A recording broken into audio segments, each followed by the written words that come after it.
All right. Love it. Thanks, Dan. Raquel in Texas, you're up. Woohoo! Howdy, y'all. Hi, John. Thank you so much for the opportunity and your time.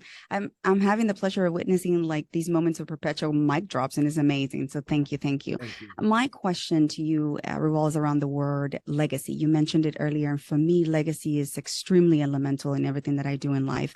And leaving a legacy of unity and diversity, embracing all of that is very important to me. So, giving your experience in just in different working environments and working with different organizations, what key principles do you think, or do you find that are universally fostering pretty much a positive culture? What do you think are the universal, I guess, what am I trying to say here? Principles, just basically principles or standards that lead to a positive culture or a culture that embraces diversity?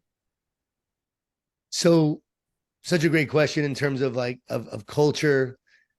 I wrote a whole book on it called The Power of Positive Leadership, and also a book called Soup on creating a culture of greatness. So it would take a while to answer the question fully, but in terms of diversity, like culture is all about knowing what you stand for. And once you know what you stand for, every decision you make is easy.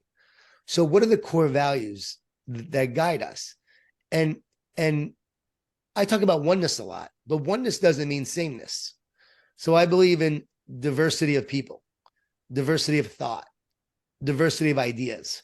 But I'm not big on diversity of core values, because I think you have to identify what your core values are.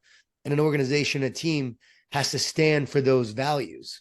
I think our country, for instance, in America, we've gotten away from what America stands for, and you have to understand what we stand for. And then from there, everyone could rally around what we stand for together. The thing is, everyone stands for different things now, and that's why you have so much divisiveness. So if we could say, for instance, freedom, I stand for freedom. Like I believe America stands for freedom, the beacon of light and hope in the world.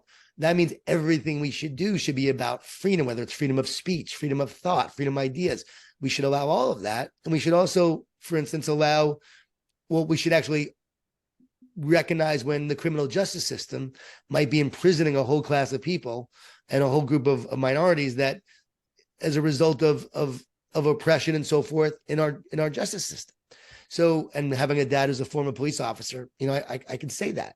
So I don't agree with that. So I agree that everything should once you know what you stand for, then that should guide what you do and how you think along the way. So as a culture of a company, this is what we stand for. These are our values.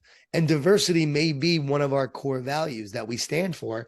And we're going to have diversity in who we hire. We're going to have diversity of thought, diversity of opinion, diversity of feedback, diversity of customers we want to go after, whatever it may be. You ingrain that into who you are. To me, diversity is also valuing everyone, knowing that everyone has value. And then you include everyone.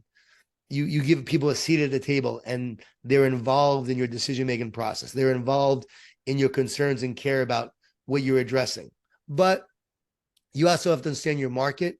You have to understand what your business is about. And every business is going to be different along the way. I mean, I had a bar in Buckhead when I was 24 years old. I knew my audience was, young preppies, who lived in Buckhead in their 20s. That's who I was going after.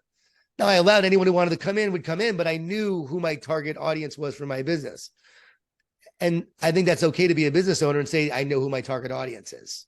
So you have to give people, but you shouldn't discriminate against anyone, if that makes sense. Yes. Thank you.